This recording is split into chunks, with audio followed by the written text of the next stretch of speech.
বাড়িতে চোর ঢুকেছে। গাধা ও কুকুর পাশাপাশি বসে আছে।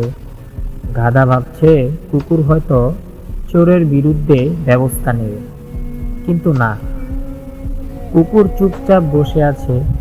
কুকুরের নীরবতায় গাধার মনে সন্দেহ দেখা দিল। সে কুকুরের কাছে এসে বলল, ভাই, একটা কিছু করো। চোর তো গুদাম ঘরের তালা ভাঙা শুরু করে দিয়েছে। তার কথায় কুকুর কর্ণপাত না করে বসে রইল। হঠাৎ গাধা চেয়ে দেখলো কুকুরের সামনে হাড্ডির সাথে মাংসও আছে। গাধা নিজের চোখে বিশ্বাস করতে পারছে না। এ কি দেখছে সে?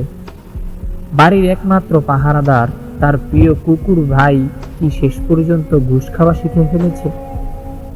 তাও আবার চোরের মতো বেঈমান, বিশ্বাসঘাতক, নিকৃষ্ট প্রাণীর কাছ থেকে। ছি ছি। এদিকে চোরেরা তালা ভেঙে ঘরের ভিতরে ঢুকে পড়েছে। গাধা আর চুপ থাকতে পারল না। সে গগনবিদারী চেঁচামেচি শুরু করে দিল। তার চিৎকারে বাড়ির মালিকের ঘুম ভেঙে গেল। মালিক খুব বিরক্ত হল। সে ঘর থেকে বের হয়ে দেখলো কুকুর নিশ্চিন্তে ঘুমাচ্ছে আর গাধা লাফাচ্ছে। মালিক ভাবলো হয়তো গাধাকে জিনে ধরেছে অথবা পাগল হয়ে গেছে। তাই সে রাগান্বিত হয়ে লাঠি দিয়ে গাধার পিঠে বেশ কয়েকটা আঘাত করল। এতে গাধা খুবই ব্যথিত হল। এখন গাধা কোথায় যাবে? মালিকের সম্পদ রক্ষা করতে গিয়ে উল্টো মার খেতে হলো। অবশ্যই চোর ধরা যার দায়িত্ব ছিল সে ঘুষ খেয়ে চুপ থেকেছে, আর গাধা অন্যের দায়িত্ব মাথায় নিয়ে অপরাধী হয়েছে।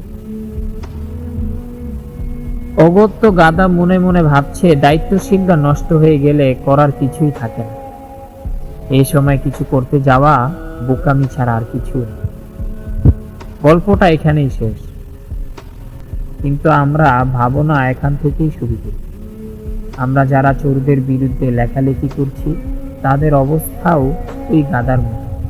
কথা বলে অপরাধী হচ্ছি, আর কুকুররা টোপ গিলছে এবং শত কোটি টাকা নিয়ে লাপাত্তা হচ্ছে। তাই চোর ও কুকুরের গলাগলি যতদিন থাকবে ততদিন আমাদের মতো গাধাদের চোখ বুঝে সহ্য করা ছাড়া আর কোনো উপায় নেই।